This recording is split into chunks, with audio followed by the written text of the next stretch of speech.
This is Demetrius Spinrad. And this is Isaac Meyer. And you're listening to Criminal Records Podcast, a podcast about some of the weirdest cases in true crime history. That's right, and it's my turn this time, and you bring a fun story of poisoned butt enemas, and I have something about international terrorism. So, basically the same. These are basically the same, is what we're really getting at. That's the moral of this show. If anyone was wondering, that's the secret message that is being transmitted into your brain if you play the show backwards. Look, if the terrorists didn't terrorize people by cursing their dicks with witchcraft, I'm not interested. Well, I'm afraid that the glorious state of North Korea is not quite that creative, but they are creative in other ways. Today, we're doing some more weird North Korea shit. We did Kim Jong-nam a while ago, which is a wild one in its own right. If you haven't listened to that episode, make sure you do. But today we're going to do a slightly different crazy North Korea crime. Let me paint you a mind picture first to start with. So, it is November 29th, 1987. It's 11:30 p.m. local time in the city of Baghdad, and a flight is about to leave Saddam Hussein International Airport. They've changed the name since. That flight is Korean Airlines, or KAL 858. It's on its way to Abu Dhabi, continuing on to South Korea from there, with an overwhelmingly Korean crew on board. There are 115 people on board, 104 passengers and 11 crew. Of these, 113 are South Korean. There's one Lebanese and one Indian person, mostly construction workers. In the 80s, South Korea was still very much a developing country, and one of the ways it made money was with overseas construction contracts, because the cost of Korean labor was comparatively cheap. So these are laborers who worked in the Middle East and now are going home.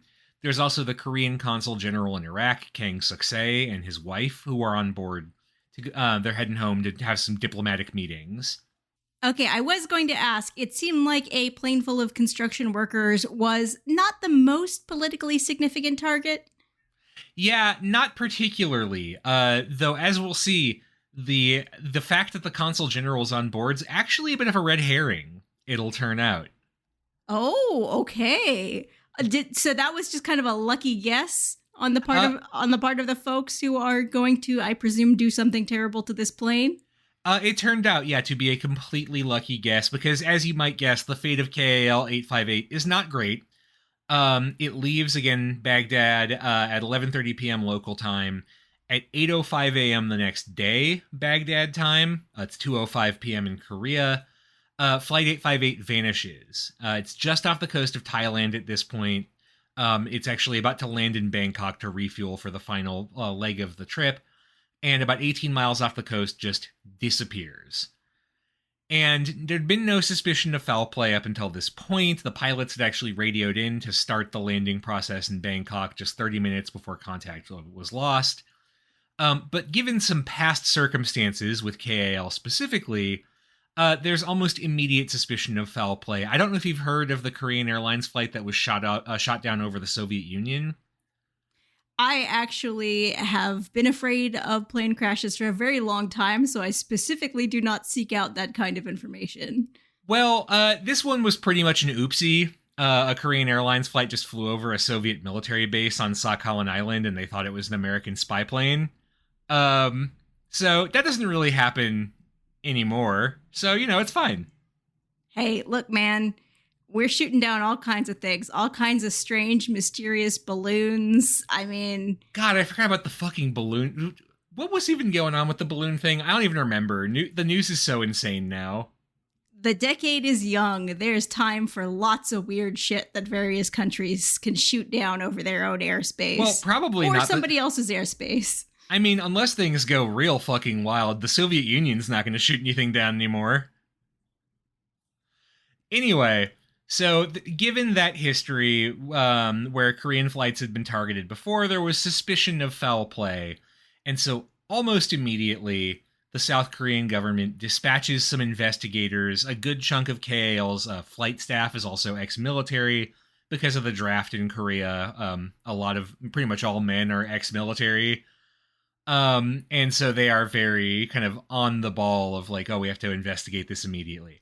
Now, how much do you know about South Korea in the 1980s? Because it's not something I think we talk about much in the United States. And I didn't know this until I went to graduate school.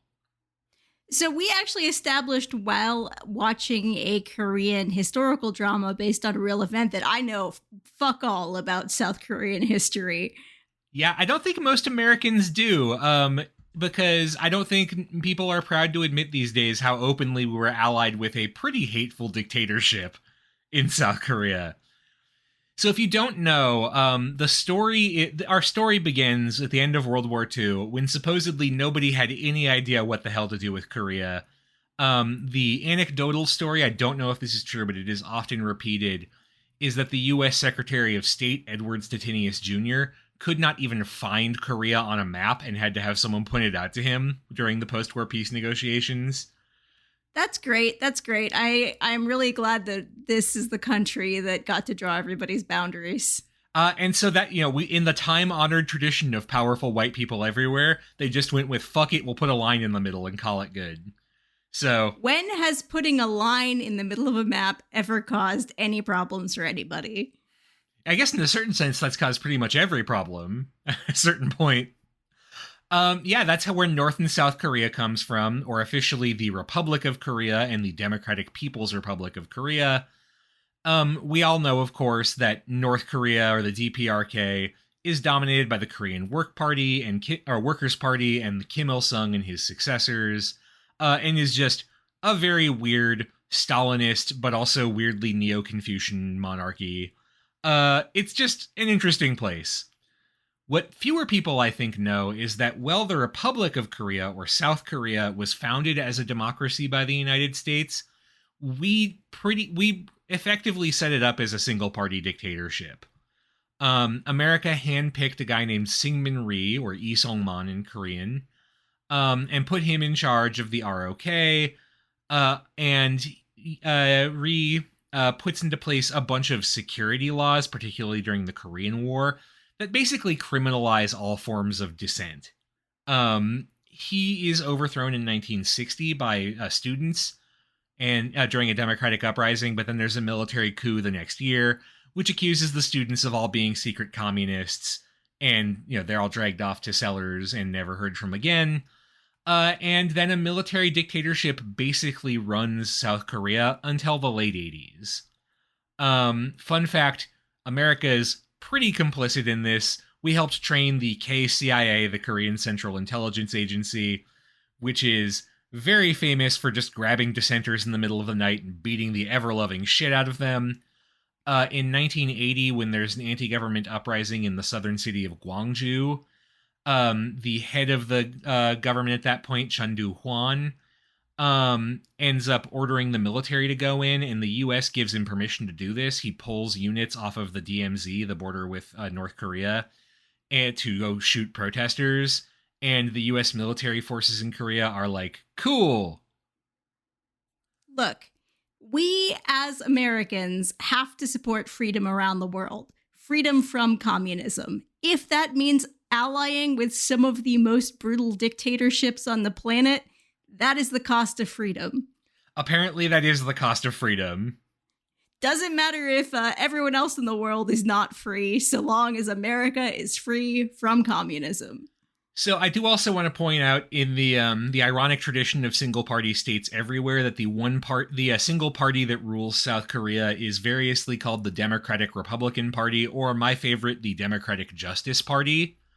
And I feel like names like that are always just, you hear that and you should run away.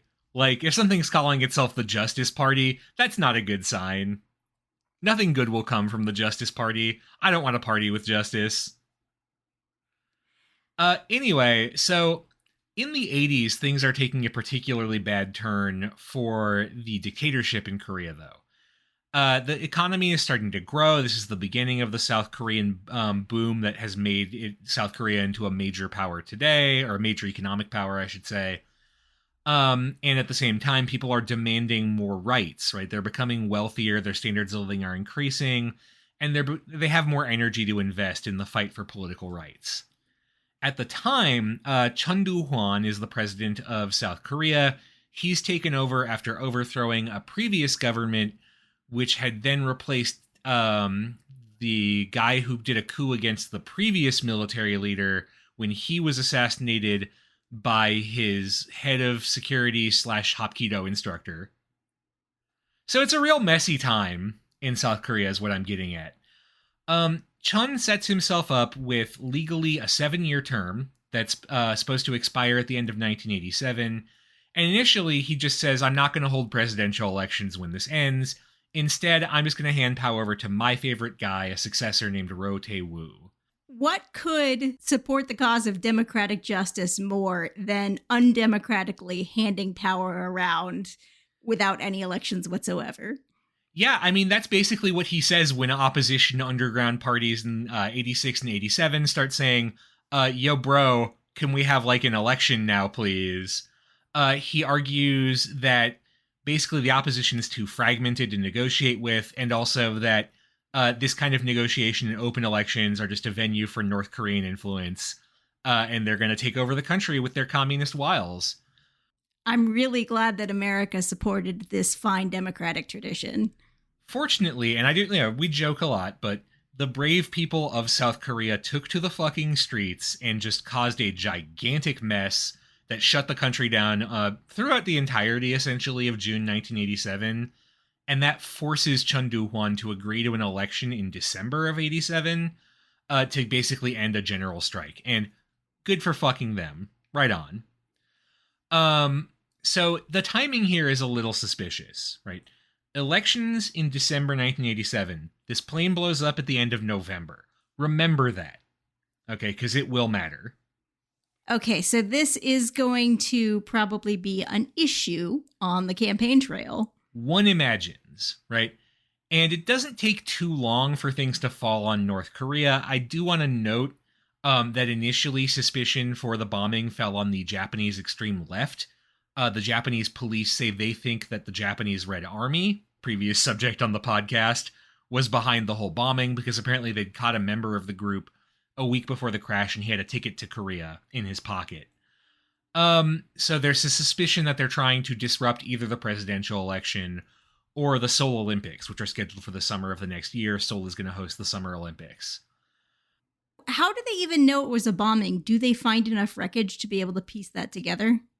Not right away. There's bits of pieces of wreckage that wash up off the Andaman Sea onto the beaches of Thailand and what's now Myanmar, but not very much. But there's generally suspicion, my understanding, I'm not an expert on this, when you find pieces like that it's probably a bombing, but it's hard to prove. Okay, so all of this is conjecture based on a plane went down in conditions that a plane normally wouldn't go down in. Yes, but pretty quickly the investigators looking at it notice something that they then clue in on that becomes kind of, brings the whole thing apart. They notice that there is someone suspicious among us. Among us. There is a sussy among us.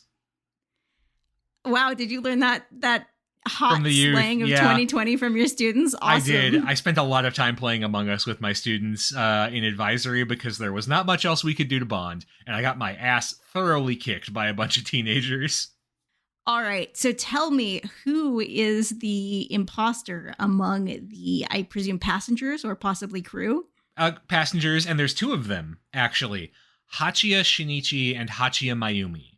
Supposedly they are Japanese nationals. They are on a round-trip tour of Europe and headed home by way of Korea. But there's a few things that are suspicious here. So their itinerary, these KAL investigators note, is supposedly going from Belgrade, which is then a part of Yugoslavia, now it's a part of Serbia, to Bahrain via Baghdad. But that's a really weird route with a lot of layovers, and there's a much more obvious direct one that KAL also services, which is Belgrade to Amman to Bahrain, that makes more sense and doesn't have multiple 3 to 6 hour layovers. Okay, so this investigation is looking at the itineraries of every single person on this flight that had over 100 people on it, and they go, this particular couple took a really weird route getting home. There's also one other thing they notice, and this is a dead giveaway, and they should have known this. These two surprised North Korean spies on their entry paperwork for Bahrain, they write their names wrong. They write their first names and just their first names rather than giving family names, which in Japanese is what you do. That's also what you do in Korean, to my understanding. Maybe I'm wrong there, but that's a pretty big giveaway that someone is not a native speaker of Japanese. You would pretty much always on an official document give your family name, not just your first name. Look, sometimes I go on a whirlwind tour of Europe in which I have a suspicious number of layovers, don't actually really see much of Europe, and then forget how to speak English. It happens. Do you also, when interviewed by police in Bahrain about the plane you got off of that then later exploded, then immediately check out of your hotel and go to the airport? You know what? If I was being interviewed by police in Bahrain, I would try to get out of the country too. That's fair. It is a little suspicious, though, that Hachiya Mayumi also had North Korean cigarettes in her possession.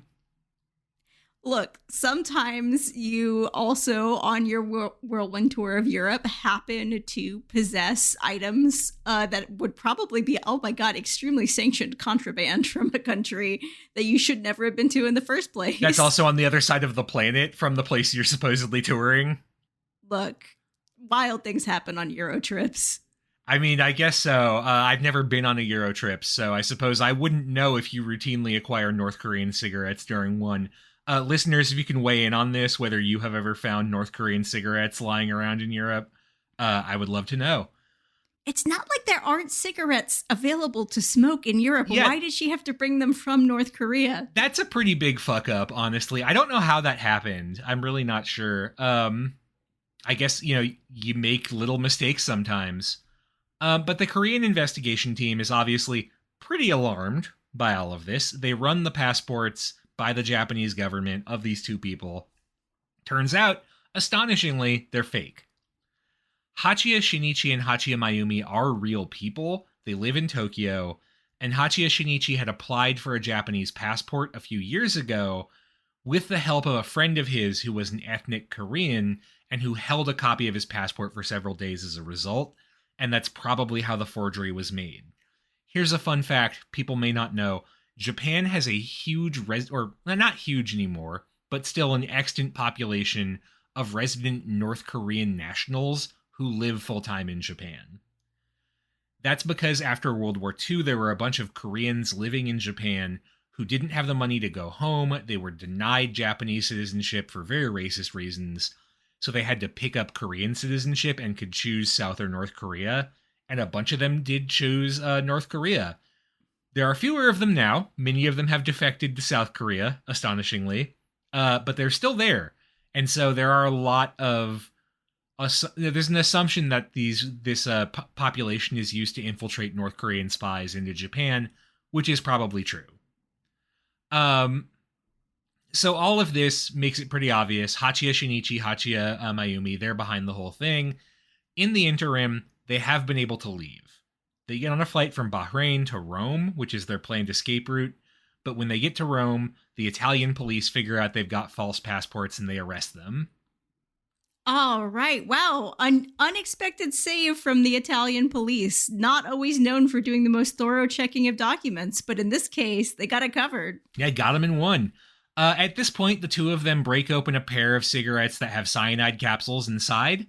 Hachiya Shinichi will die from ingesting cyanide. Hachiya Mayumi will become very sick, but she will survive. So one of the agents is dead, the other one is still alive. And astonishingly, at this point, the South Korean government is like, well, we'd probably want to investigate these people. Shocking, I know. Wait a second.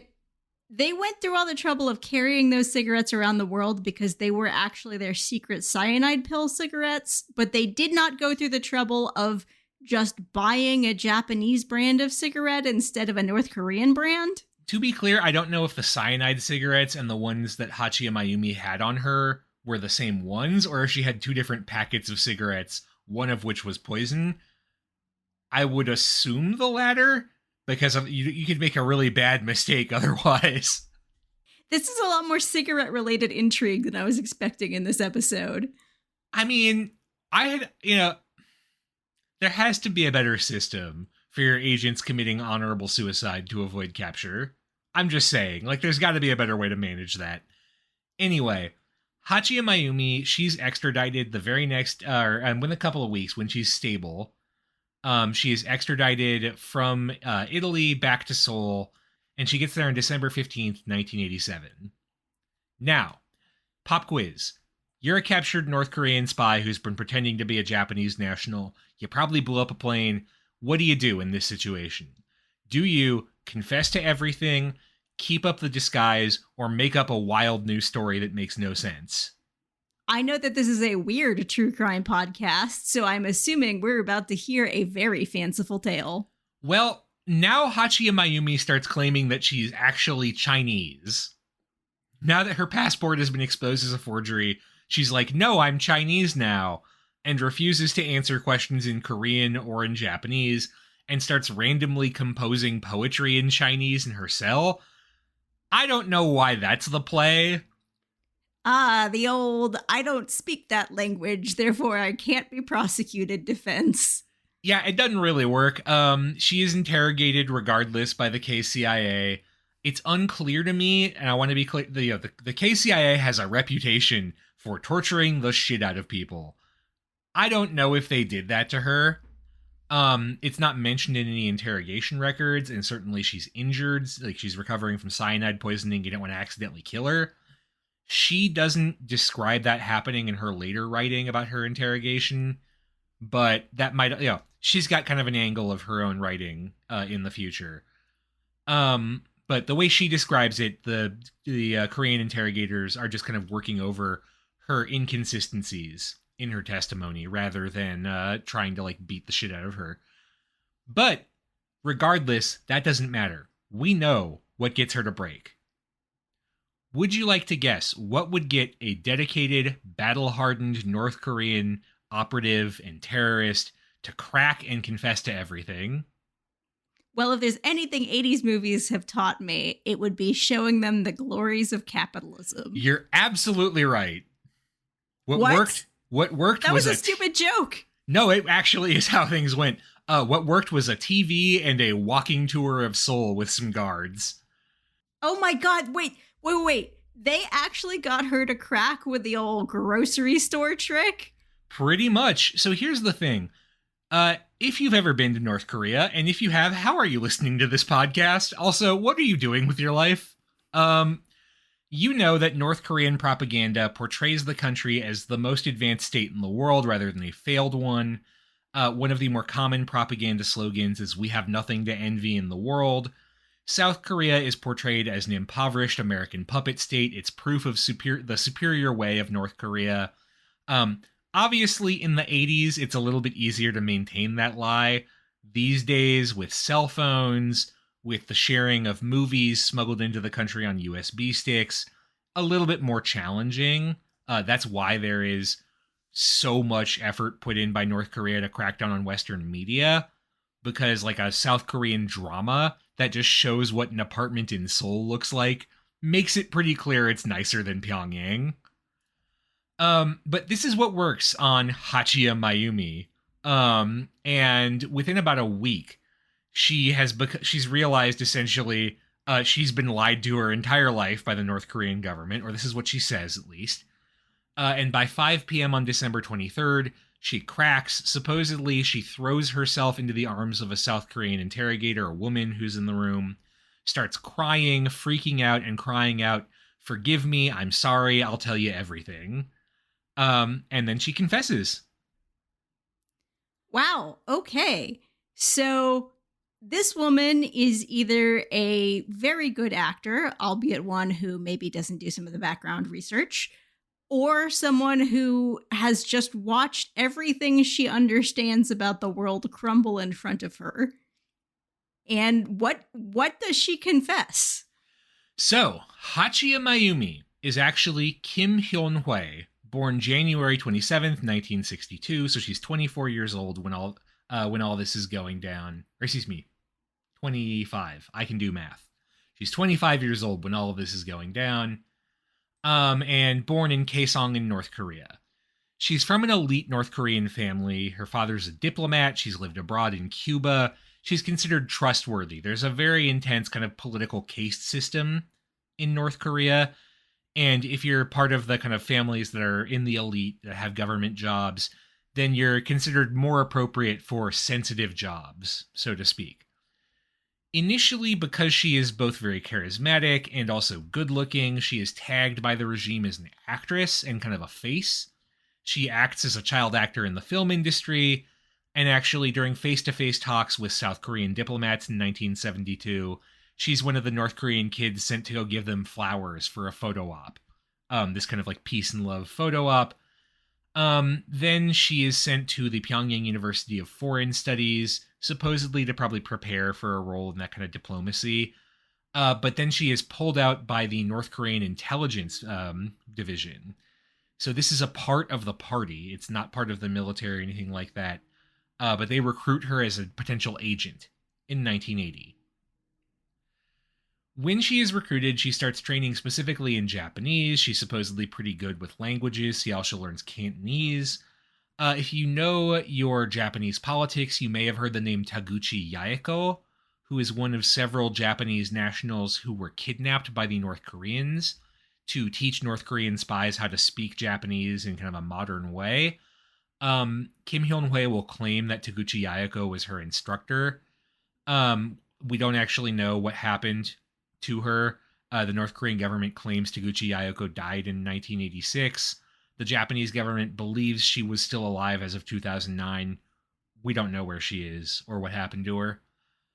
But after several years of training, she is sent out for her first assignment, told that this is of great importance to the regime, and ordered directly from Kim Jong-il, who is the kind of heir to the throne of North Korea at this point. His father, Kim Il-sung, is still in charge, but is older and his son runs more day to day. So this seems like someone who has a lot of skill and has had quite a lot of effort invested in her by the government. Why is she being put on this completely random sounding bombing? Why are they willing to throw away an operative that valuable? We don't know, and that's kind of the thing. What she is told is that she's being ordered to destabilize South Korea during the run up to the 1987 presidential election. There's also parliamentary elections scheduled next year. The hope is also to scare people away from attending the Seoul Olympics the following summer. That's the rationale that's given to her. You're right. That seems kind of half-assed as a plan. But keep in mind this is North Korea. There are no institutions in North Korea. It is personal rule by the Kim family and their associates. So if Kim Jong-il has a stupid idea that this might work and he hasn't really thought it through, it'll still happen. So maybe for some reason she just caught the big guy's eye and he just kind of went, send her off to do this thing. Or that maybe, I personally believe bringing down one plane is definitely going to destabilize South Korea. Or maybe he just had a dumb idea while he was taking a shit one day, but no one's allowed to tell him, like, hey, could you rethink that? Or be like, does that make sense? And instead it's like the word of God himself, and they have to do it. So does she know anything about the other person who was with her on this assignment? Does she give any information up about her, the man who was, I guess, posing as her husband? Her father. She gives his name, Father. Kim Song-il. That's all she gives. That's his real name is Kim Song-il. And he's also an agent, but other than the fact that he's a bit older, that's all she knows about him. So they are sent over to Europe via Moscow in November 1987. There's a whole elaborate transfer where they're given their fake passports. They're also given 2 parts to a bomb. The main part is 350 grams of C4 hidden in a Panasonic radio, and then 700 grams of PLX liquid explosive in a liquor bottle. Which is planted overhead in the luggage compartment. They literally, like, it's the 80s. There's not a lot of great airplane security. They literally just walk in with it. Man, remember when you used to just roll up onto a plane with your cigarettes, your liquor bottle, a portable radio, and the flight attendants are like, awesome, have a great flight. Actually, here's the hilarious thing. Well, not really hilarious. A lot of people died. Here's the grimly dark thing. This almost got foiled. The batteries that powered the radio that has the timer and transceiver to set the bomb off were almost confiscated by Baghdad airport security because those batteries are not allowed on a flight because they will expand when you go up to the high altitude. The pressure fucks with the older model batteries. But Kim Sung Il, the male agent, talked them out of it. So yeah, they almost got him, almost stopped him. Wow, he successfully was like, don't worry, these are non-exploding batteries. I can explode the plane. Yeah, it turns out he was right. The batteries weren't what exploded. So then they just forget their bags during the stopover in Bahrain, and there's a timer set on the radio for it to go off 9 hours into the next part of the flight. That's the plan. Wow. Okay, so they actually successfully pull off that plan, which again, I don't fully understand how this was supposed to destabilize the regime, except it does seem like this is a rather unstable period in the South Korean regime. And there you go. Here's the crux of the whole thing. This is where it gets messy.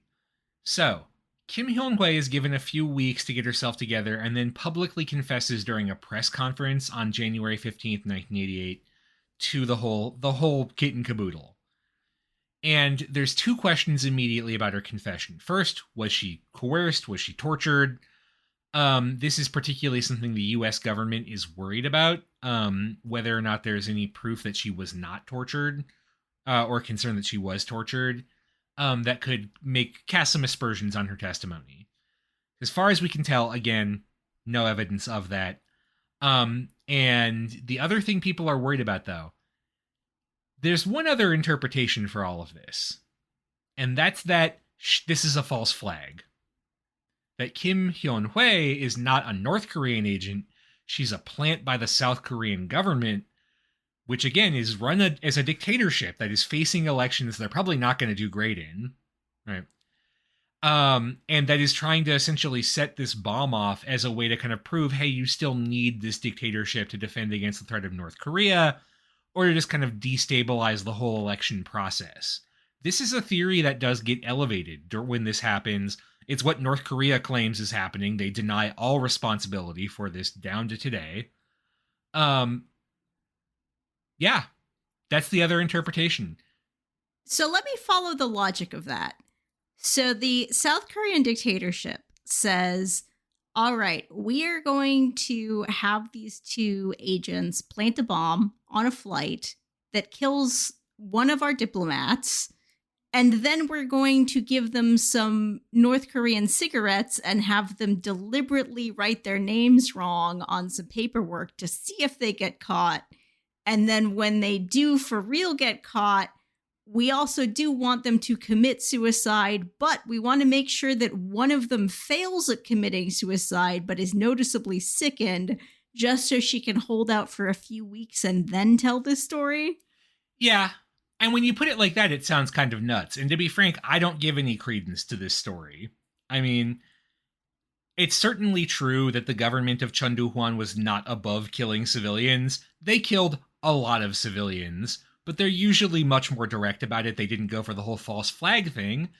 Not to put too fine a point on it, they just shot people who they disagreed with. Putting a whole kind of elaborate song and dance around it. That's not really how they tended to operate. It seems like this was a government that was hoping to stay in power less due to fear of North Korea and more of fear of the South Korean government. Yeah, and I mean, it is worth noting that Chun Doo-hwan does actually, or his successor, Roh Tae-woo, does actually win that presidential election, and the Democratic Justice Party does win in the parliamentary elections the next year. But that has nothing to do with the bombing. It's not like people rallied around the government because of the bombing.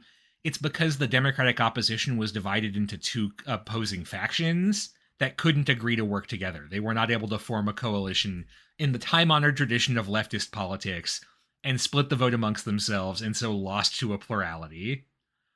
And even with that, the threat of continued protest is such that reforms do continue after those elections, and in 1993, Roh's party loses and he hands over power peacefully to the first opposition president, genuinely democratically elected Kim Young-sam. So, like, it's not like if that was the plan, it worked at all. And that's kind of because it doesn't really make sense. If the plan is to like plant this bomb and stir up controversy on the election, it's a complete failure. So you said that the presence of actual diplomats on the flight was a red herring. But where does that red herring lead investigators? They assume it's a targeted assassination. It's not. From what we can tell, from what Kim Hyun-hwa told the South Korean government, basically they just picked a flight that they knew was like opportune, that the timing worked out to plant this bomb and get off. There was no deliberate attempt to target a South Korean diplomat. They just were going to go after any KAL flight they could get to, and this turned out to be one they could get to. So, what is the public's reaction to a story this wild coming out right before an election this important? I mean, there's a lot of interest, particularly because Kim Hyun-hwa, let's not lose sight of this, did a little crime. She gets charged a couple of days after confessing with 115 counts of murder, 1 count of destruction of an aircraft, and 1 count of violating South Korea's national security law, which is the no anti-government activity law, though it has since been modified to make it clear that peaceful dissent is legal. It's just violent attacks on the government are not. So it does seem like she has already confessed to all of these things. Yes, and so she is put on trial, but the trial is very short, but it is very sensational because it's in the public eye, again, in this very transitional moment when there's a lot of attention being paid. There are 1,500 cops stationed outside the Seoul District Court when the trial starts on March 7th of 1989 to monitor what is happening here, because there is worry that there's going to be protests that's going to disrupt the trial proceeding. And several of the victims' families do actually, at several points, disrupt what's happening. A few of them cry things like, "Return my husband" or "Give me back my son." One of the family members threatens to kill Kim Hyun-hwa in the middle of the trial. She just gets up and shouts this. 3 of them end up getting banned from the trial. One woman throws shoes at her in the middle of the trial.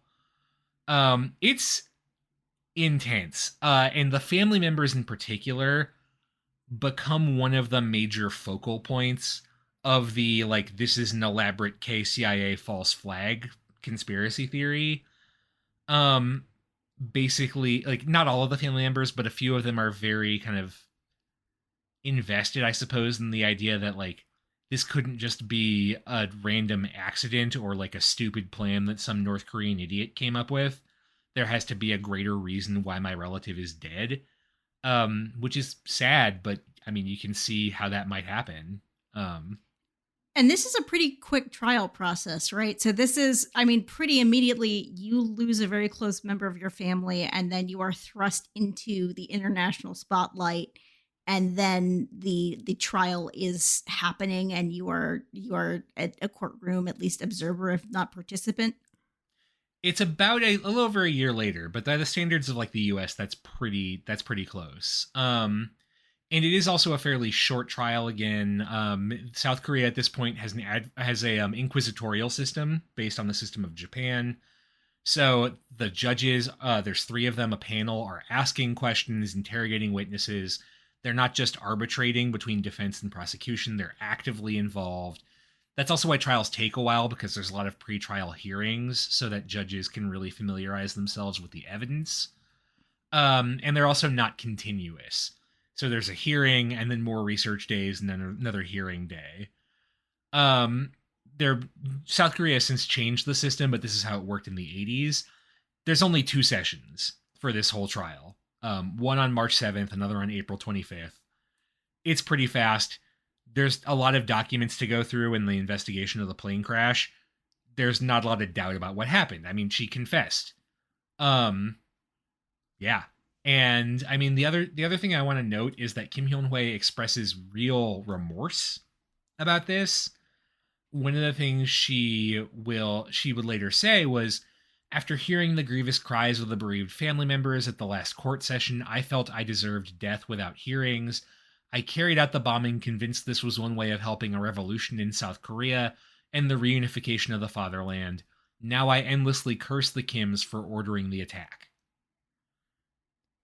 So she is saying that she deserves death, but you are also quoting her quite a bit post trial, which makes me think she might not receive the death penalty. Is that correct? She doesn't in the end. She's convicted because obviously, there's she confessed and there's a lot of evidence, and she is sentenced to death because 115 counts of murder is a lot of murder.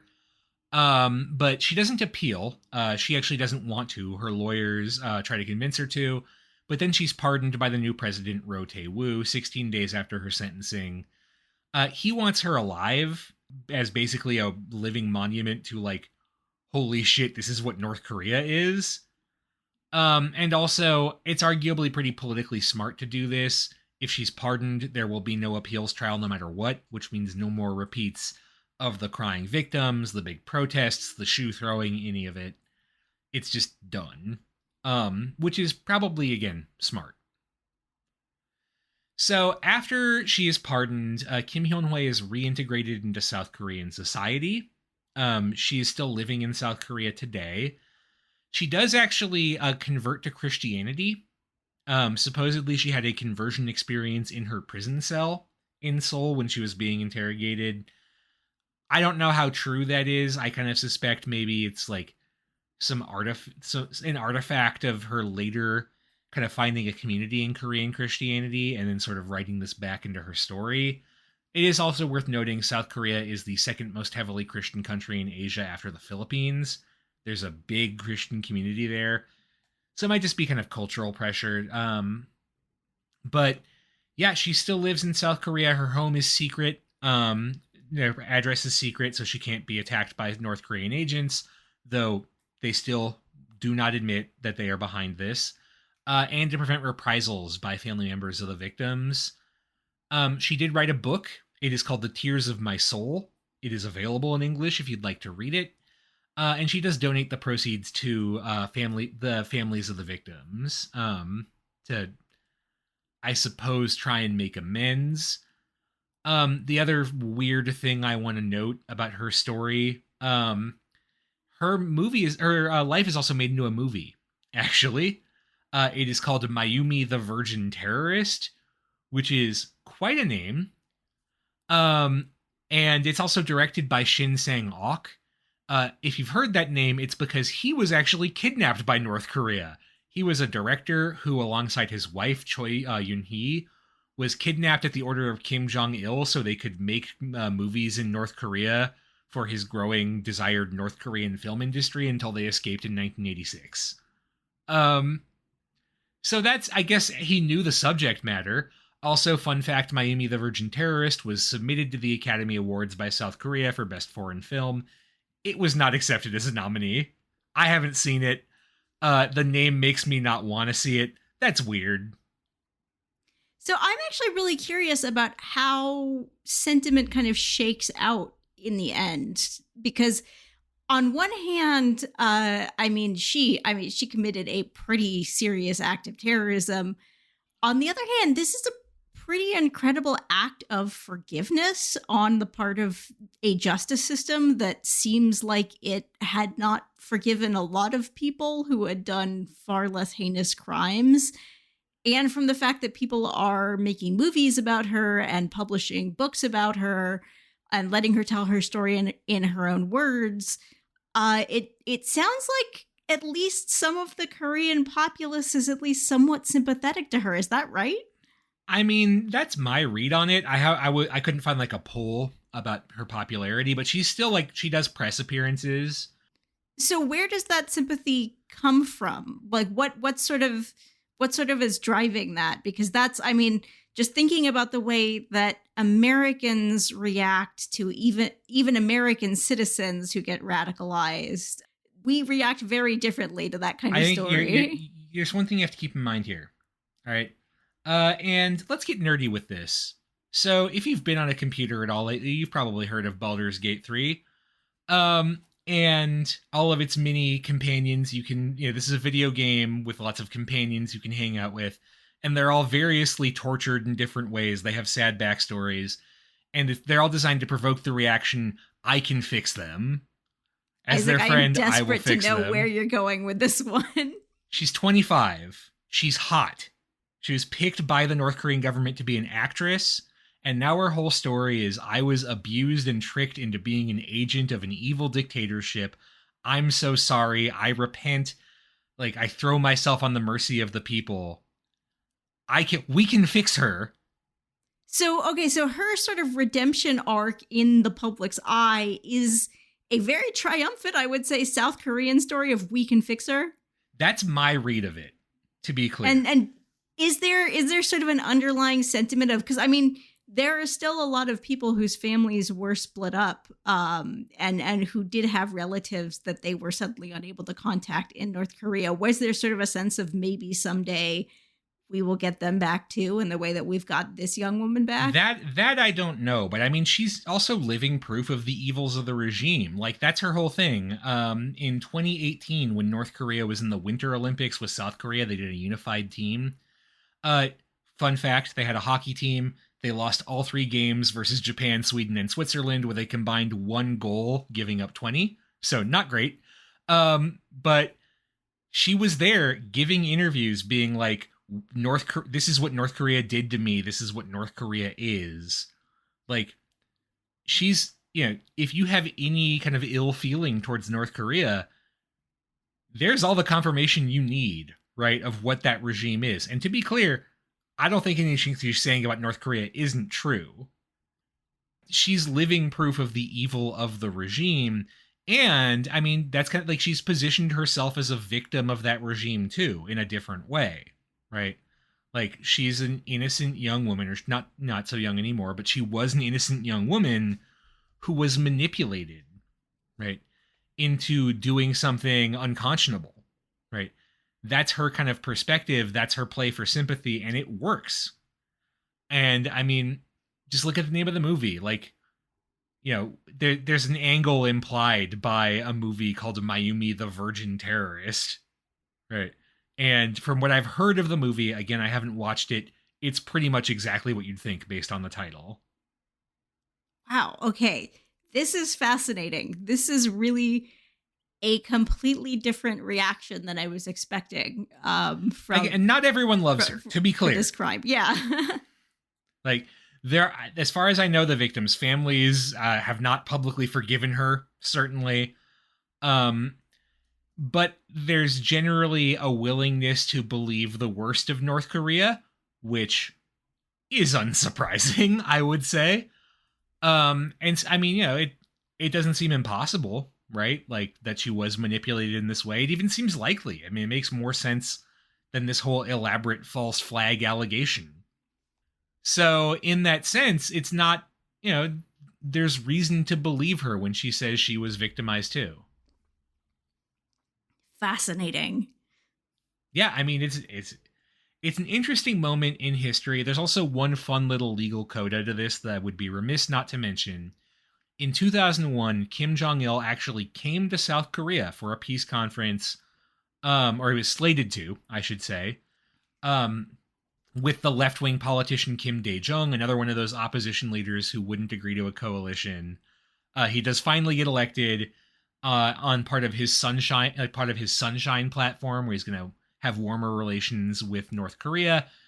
And relatives of the victims of the bombing actually petition with right-wing politicians that Kim Jong-il, if he comes to South Korea, should be arrested on charges of conspiracy and terrorism for his involvement in this bombing. Kim Dae-jung and his government do not agree to do this, but raises an interesting legal question, certainly, if that can even happen. Boy, that would be a bold diplomatic move. I mean, they're not wrong, right? He did a little terrorism. We do a little terrorism here in North Korea, the greatest country in the world. I guess I'm trying to find some succinct way to wrap this one up. You truly gave me a wild one this time. You threw me some curveballs. This is not where I expected this to be going.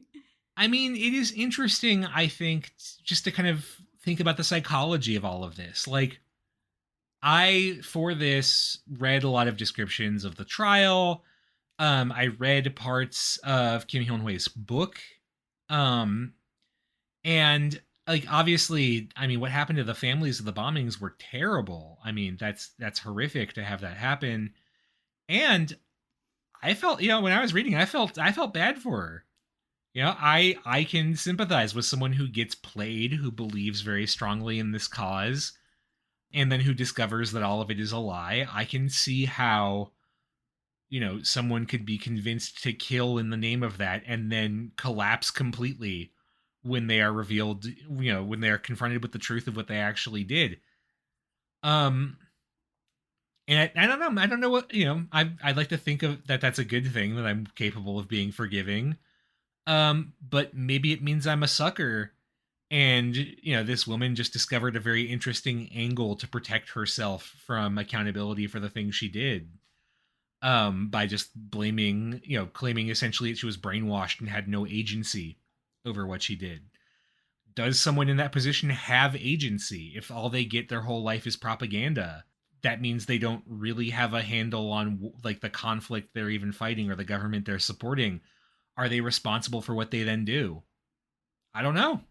It's an interesting question.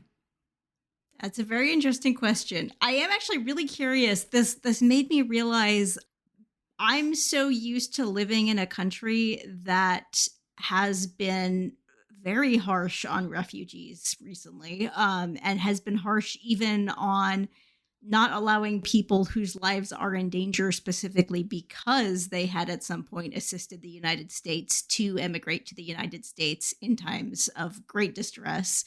Because South Korea takes a lot of North Korean defectors, it seems like they have kind of a different relationship with taking on specifically Korean defectors. Am I Yeah, I reading mean, that they right? do not take South Korea, like a lot of other East Asian democracies, does not take refugees really to any substantial degree. Also true of a lot of democracies in general. The U.S. isn't great, but does better than a lot of other countries in that regard. Um, the one exception is North Koreans who defect, partially because of the kind of for cultural reasons, right? The kind of there's no reason for a political divide in Korea. There's a lot of a history of unity. But there's also a legal reason for it. South Korea does not recognize North Korea as a legitimate government, and its nationality law grants citizenship to basically any Korean who can claim it, who doesn't already have other citizenship. Because I don't think that South Korea allows for dual citizenship. So if you're a Oh, North so that's Korean, yeah, I mean, if you can't legally be a North Korean in South Korea.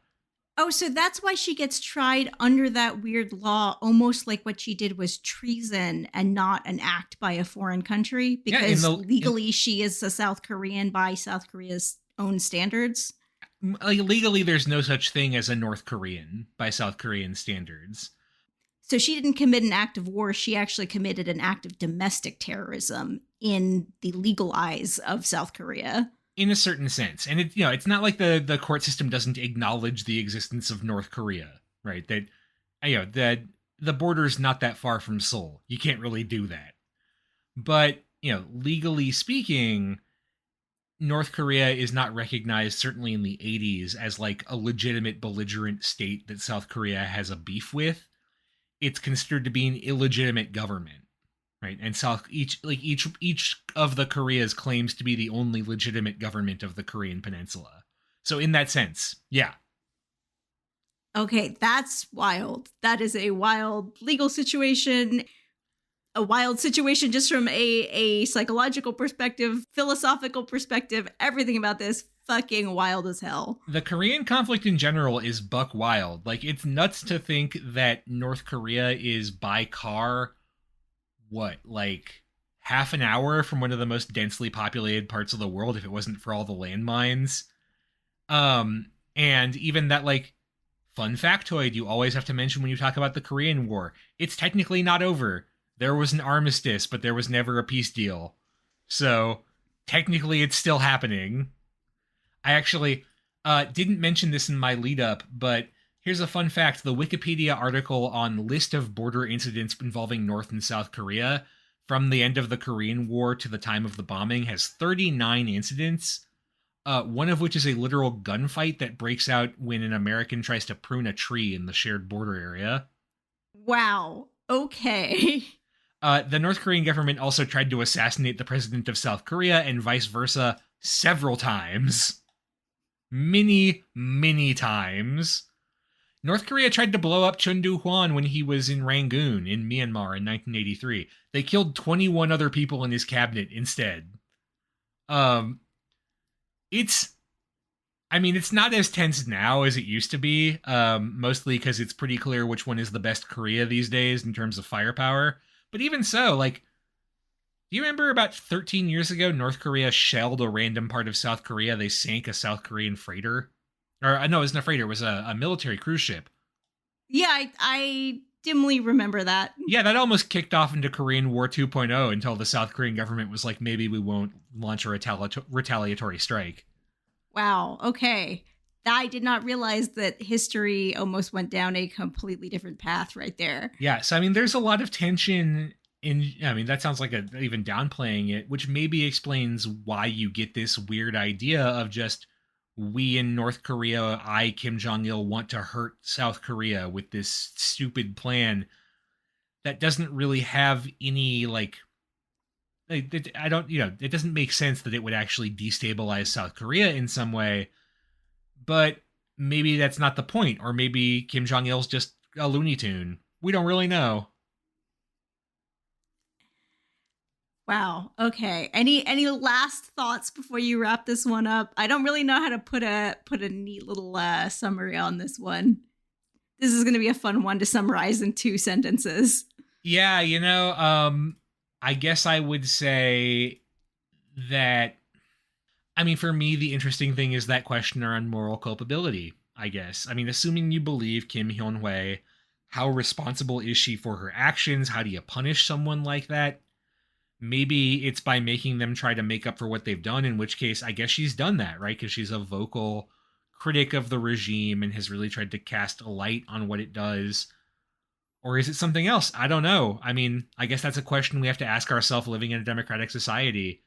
So, listener, if you're looking for a discussion subject to come out of this, I think that's the one I'd take away is like, would you consider her to be responsible? What is responsibility in that context? Yeah, and this is a really interesting case of the justice system choosing one angle for responsibility, at least in terms of legal responsibility, and then the political system choosing a completely different one. Yeah, and was it the right one? I mean, I guess I'm not a South Korean, so it's not really my position to say. But I think generally speaking, the question is much bigger than just South Korea, which is probably what helps make the story interesting. Yeah, and with that, where can people find us if they would like to weigh in or ask you some questions? Because you have a pretty big podcast milestone coming up. Or send me some North Korean cigarettes if you want to do that. Make sure there's no cyanide in there. I don't actually also don't smoke it, but it would be funny. They can find us on our website, which is facingbackward.com. And especially if you're a History of Japan listener, reach out because I am starting to work on those questions for episode 500, our Q&A episode. So yeah, get them in quick because damn, that script is filling up fast. Please email them to Isaac. I'm trying basically the thing that people don't realize sometimes about the back end of running a podcast is you actually are managing like 6 or 7 different inboxes across social media. There's a very good chance we're going to miss you if you send it to us on Facebook or Patreon. So try to email Isaac if you can. Yes. We only use weird social media now, like tumblr.com/blog/facingbackward. And special shout out to Yan Leonard because he got me a Blue Sky invitation. We're on Blue Sky now. We're one of the cool kids. We are facing backward dot, that weird abbreviation the Blue Sky uses, bsky.social. Yeah, I'm curious to check out Blue Sky. I'll have to fiddle around with it. Thank you, Yan, for giving us a chance to do that. So far, I've exclusively used it to shitpost about how I was going to make all of your branding Napoleon themed. Don't do me like that.